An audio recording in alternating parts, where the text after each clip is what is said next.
ये video example 6 के ऊपर है फ्रॉम क्लास 9th। चैप्टर है लाइंस एंड एंगल्स। ठीक है, तो इसमें गिवन दिया हुआ है, ये फिगर है इसकी एग्जाम्पल से रिलेटेड। इसमें गिवन है ए बी, ये वाली लाइन जो कि पैरेलल है सी डी के, और सी डी पैरेलल है ई एफ के। ठीक है, ये लाइन ई एफ, तो ये तीनों लाइन जो हैं वो पैरेलल हैं एक दूसरे के। तो जब भी लाइन पैरेलल होती हैं और उन पैरेलल लाइन को कोई तीसरी या चौथी लाइन अगर इंटरसेक्ट करती है दो पॉइंट पर, जैसे अगर मैं देखूं ए बी और सी डी को बी डी और ए सी दो पॉइंट पर इंटरसेक्ट कर रहे हैं, तो ए सी और बी डी इन दोनों पैरेलल लाइन के लिए ट्रांसवर्सल लाइन का काम करेगी। इसी तरीके से अगर मैं ए बी और ई एफ की बात करूं तो इसके लिए ए ई और बी ई ये दोनों ट्रांसवर्सल लाइन का काम करेंगी। इसी तरीके से सी डी और ई एफ के लिए अगर मैं बात करूं तो इसके लिए जो ट्रांसवर्सल लाइन होगी वो सी ई होगी और डी ई होगी। और आपको पता होना चाहिए कि जब भी लाइन पैरेलल होती हैं और ट्रांसवर्सल लाइन उसके अंदर नज़र आती है तो तीन तरह के एंगल बनते हैं करस्पॉन्डिंग एंगल, ऑल्टरनेट एंगल और angle on the same side of transversal. तो अब यहाँ पे हमें ये जो x है, y है और z है, इनकी वैल्यूज़ पता करना है। ये जो सिंबल होता है इसका मतलब होता है ये जो एंगल है वो 90 डिग्री का है, और इसमें हमें ये वाला एंगल 55 डिग्री दिया हुआ है जो कि है बी ई एफ, यानी बी ई एफ ये पूरा एंगल। तो इस बी ई एफ को हम डी ई एफ भी कह सकते हैं। ठीक है, अब पता करते हैं। तो सबसे पहले मैं शुरुआत करूँगा लाइन ए बी जो कि पैरेलल है ई एफ के, गिवन दिया हुआ है हमें। ठीक है, तो इसमें जो ट्रांसवर्सल होगी वो लाइन होगी ए ई, लिख सकते हैं कि हम इज़ अ ट्रांसवर्सल। और जब भी ट्रांसवर्सल लाइन होती है तो ऑल्टरनेट एंगल, करस्पॉन्डिंग एंगल और angle on the same side of transversal बनते हैं।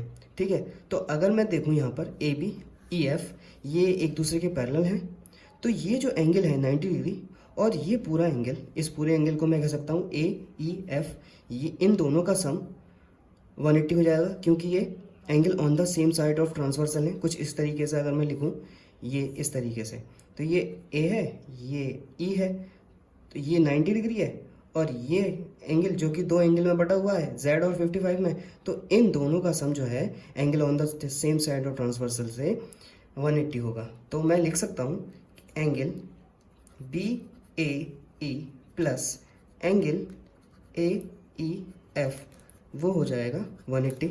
ठीक है, और यहाँ मैं कह सकता हूँ रीजन में angle on same side of transversal की वजह से इन दोनों का सम 180 हो जाएगा। तो बी ए ई तो दिया हुआ है 90 डिग्री है, तो बी ए ई की जगह पे 90 लिख सकते हैं, और ए ई एफ 180। ठीक है, और A E F equal to 180 minus 90, और ये आ गया 90 डिग्री। अब मैं देखूं ए ई एफ जो है वो z प्लस 55 के बराबर है, जो कि 90 के बराबर होगा। तो यहाँ से मैं z की वैल्यू बता सकता हूँ 55 को, जो कि इधर जाकर ट्रांसपोज होने पर माइनस हो जाएगा। तो यहाँ से मुझे वैल्यू पता चल जाएगी इसकी 90, और ये हो जाएगा 35।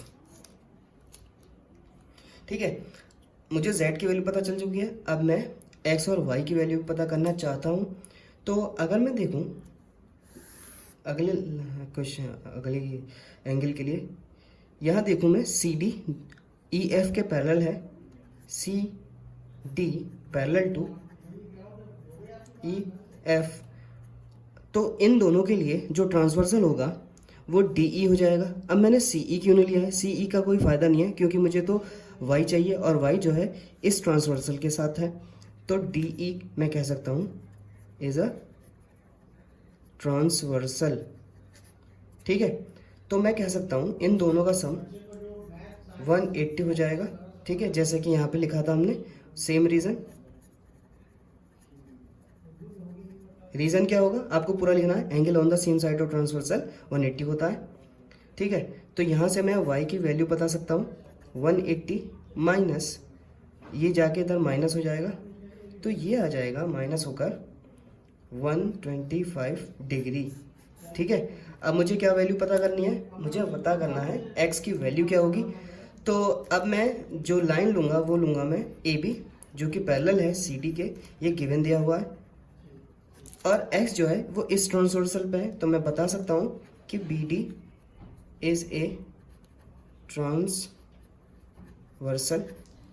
अब BD ट्रांसवर्सल है तो ये जो एंगल है x वो बराबर हो जाएगा y के। ऐसा क्यों है, क्योंकि आपको पता होना चाहिए जब भी लाइन पैरेलल होती है और इस तरह का ये ट्रांसवर्सल उसको कट करके जाता है, तो ये एंगल जो होते हैं इस तरह से वो करस्पॉन्डिंग एंगल कहलाते हैं। जैसे कि ये इसके पैरेलल है तो ये दोनों एक दूसरे के बराबर होंगे। ऐसा क्यों कह रहा हूँ मैं, क्योंकि ये करस्पॉन्डिंग एंगल में आते हैं, करस्पॉन्डिंग एंगल। ठीक है, तो y तो मैं पहले ही पता कर चुका हूँ, तो मैं कह सकता हूँ यहाँ पर कि x भी 125 डिग्री हो जाएगा। तो यह इस तरीके से इसको सॉल्व करना था। This is all about the example 6 from class 9th chapter lines and angles.